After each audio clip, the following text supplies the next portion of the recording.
অভিমান আমরা কার উপর করি?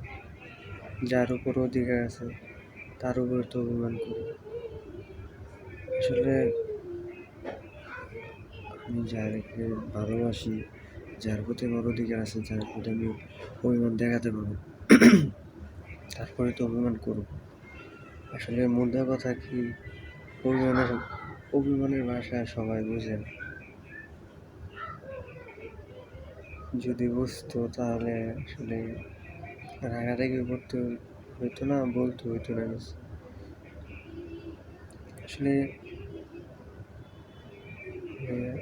আমি কেন রাগ করতেছি, কি বলতে চাইতেছি কি, যে আসলে এটা এখন আমাদের একটা সমস্যা কি, আমরা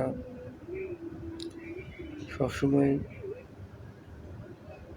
নিজের ভুলটা দেখি, অন্যের ভুলটা দেখি বা বেশি ওটা ধরি যে এটা কেন করছো, ওটা কেন করছো। এটা করা আসলে ঠিক না। অভিমান তো তার উপর করা যায় যার উপর আমি অভিমান খাটাতে পারবো, অভিমানের অধিকার থাকে। আসলে সবাই এটা বুঝে না, অভিমান সবার প্রতি হয় না। এটা বুঝতে হলে আসলে অভিমানের ভাষাটা বুঝতে হবে। মাঝে মধ্যে খারাপ লাগে কি, যে হয়তো ভুল করতেছি, আমি ঠিক, আমি ভুল। এখন একটা বিষয় হলো যে অনেক সময় চোখে দেখা জিনিসও ভুল হয়, নিজের অনেক শোনা কথাগুলো ভুল হয়। এই জন্য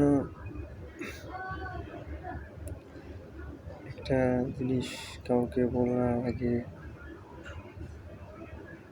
আমরা আসলে ভাবি না যে এটা বলা কি ঠিক হইব, আসলে সে কি কষ্ট পাবে না কষ্ট পাবো না, এটা আমরা ভাবি না। আমি আবারও বলবো যে আসলে অভিমানটা সবার ক্ষেত্রে হয় না, সবার ক্ষেত্রে আসে না। এটা একটা কি বলে এটাকে, সবাই আপন মানুষের কাছে, মানে আপন মানুষের প্রতি তো অভিমান হয়, রাগ হয়। মাঝে মাঝে মনে হয় যে ভুল রাস্তায় না দিছি, মাঝে মাঝে মনে হয় যে না ঠিকই আছে, ভুল না, আমি ঠিক।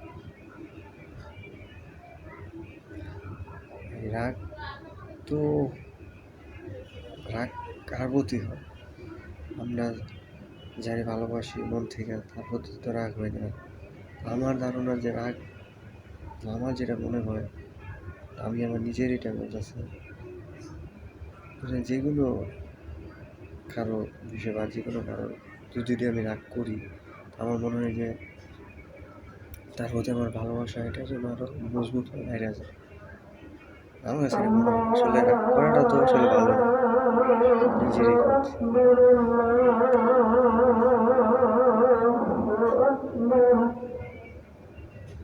তো সবকিছু মানায় চলতে হইব, কিছু করার নেই। সবাই ভালো থাকবেন, এই পর্যন্ত, আল্লাহ হাফেজ।